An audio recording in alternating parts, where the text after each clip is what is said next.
Inna lillahi wa inna ilaihi raji'un. Kita memandang maut dari ujung terdekat yang luput.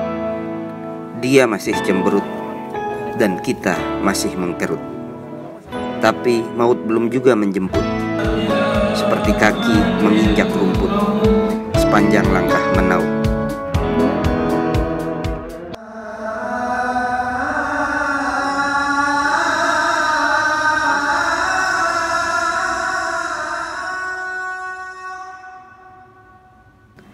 Tetap tumbuh berdenyut, belum juga habis dalam kalut. Andai kemarin saat sakit perut dia datang menyahut, tidak ada lagi yang perlu direbut, kesehatan agar tak surut atau kekuatan melaut. Besok tak perlu ada sengkarut, badai dan angin ribut, dalam hujan segala larut. Jika damai itu bukan karut, saat dia datang merenggut, kita akan tersenyum tak kecut, tapi memeluk, menurut, melampaui baut, dan bersyukur berturut-turut. Ketika jiwa dan raga tak lagi bisa bertaut, saat itulah kematian menjemput.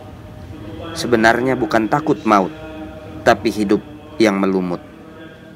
Hidup adalah hidup, maut adalah maut. Jika aku ingin hidup, maut tidak akan menyahut, karena hidup seluas laut dan maut hanya seujung rambut. Maka sakit raga yang bergelayut akan aku hancurkan sampai melembut, sehingga jiwa yang masih membalut akan tetap setia membaut. Cipta rasa karsa yang melahirkan karya adalah tanda bahwa hidup itu ada. Sementara karya yang melahirkan cipta, rasa, karsa adalah tanda bahwa sang hidup telah merupa nyata. Ketidaktahuan melahirkan pengetahuan, pengetahuan melahirkan pemahaman, pemahaman melahirkan pengertian, pengertian melahirkan pengalaman, pengalaman melahirkan penyaksian. Maka penyaksian tanpa pengalaman, tanpa pengertian, tanpa pemahaman, dan tanpa pengetahuan adalah ketidaktahuan itu sendiri. Jika kalimat dibedah, di dalamnya ada klausa. Dalam klausa ada frasa. Dalam frasa ada kata. Dalam kata ada aksara. Dalam aksara ada nuktah. Dan di dalam nuktah ada aku, Allah Subhanahu wa ta'ala. Mungkin ini semua sudah suratan, sampai aja menjelang.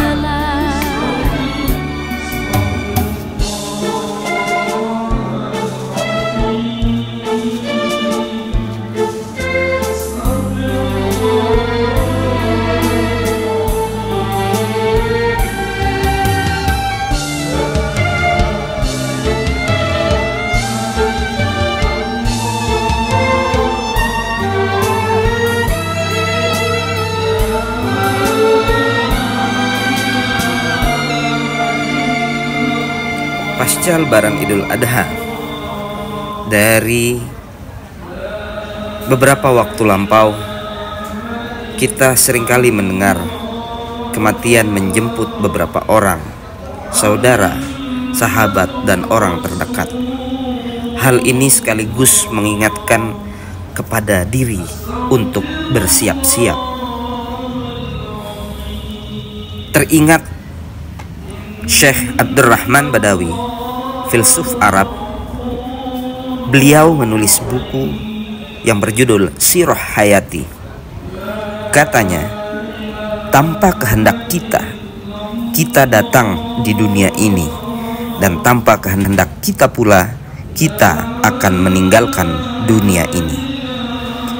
Jauh sebelumnya, Imam Asy-Syafi'i mengingatkan kita dalam puisinya, Fakam min sahihin mata min ghairi illatin wa kam min saqimin asya hinan minad dahri.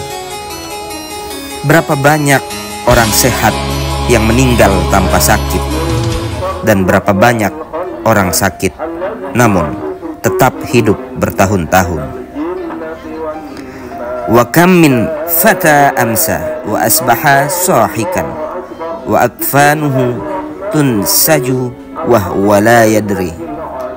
Berapa banyak anak muda yang hanyut dalam gelak tawa ketika sore dan pagi, padahal kain kafan untuknya sedang dijahit, sedang dia sendiri tidak menyadarinya.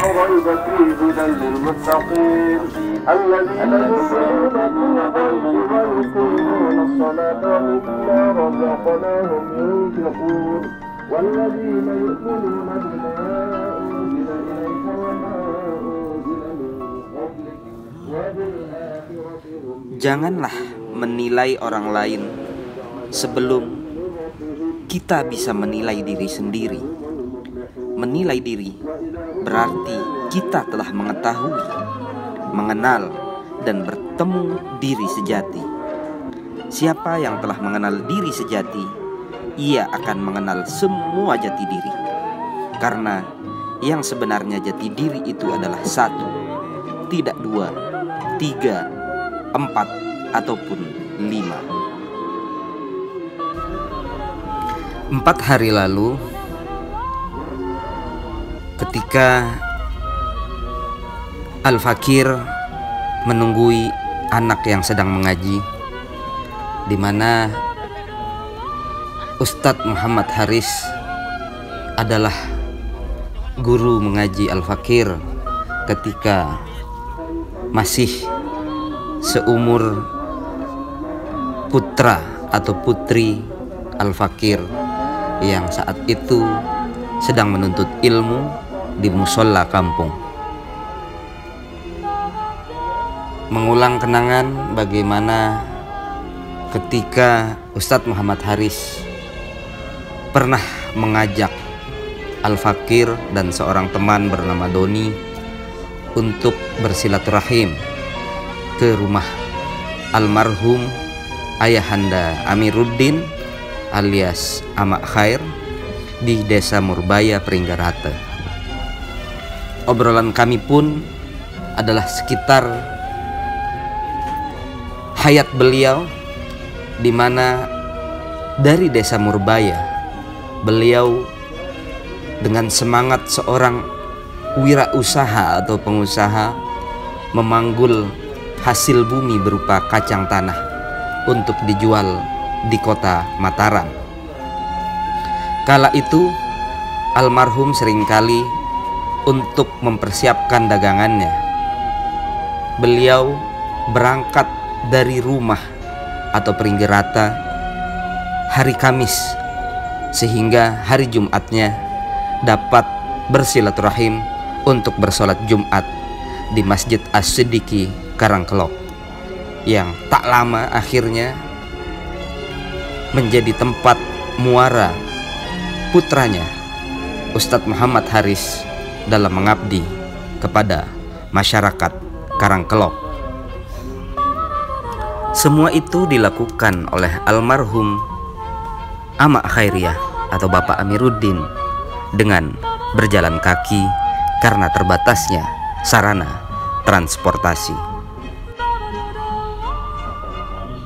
Karakter anak tergantung tirakat dari orang tua. Bagaimana ia menghasilkan hasil jerih payah yang diberikan untuk anak istrinya, menjamin kehalalannya, akan membentuk pribadi sang anak.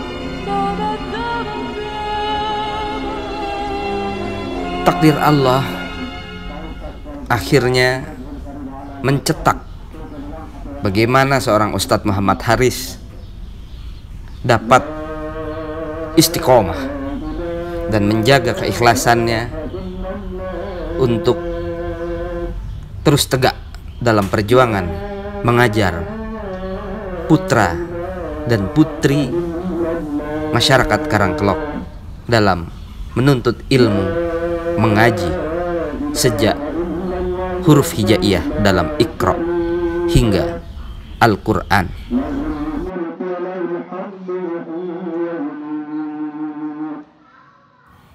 Karena orang yang memahami hukum sebab akibat atau usul fikih, ia tidak akan mau melakukan keburukan walau sekecil apapun, karena hal itu akan kembali pada dirinya jua. Maka siapa menebar apa pasti akan menuainya.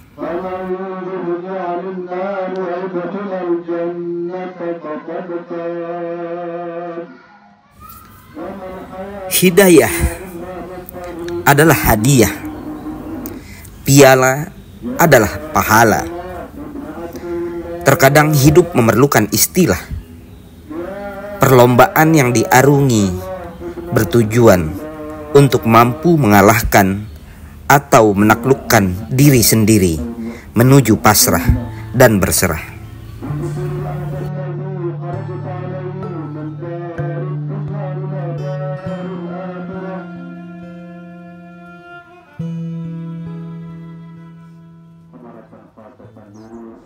Tokoh agama, tokoh masyarakat, para undangan serta jemaah yang bersegera siap mengiring antar almarhum Khairiyah jok pemakaman di Ilangan pagi.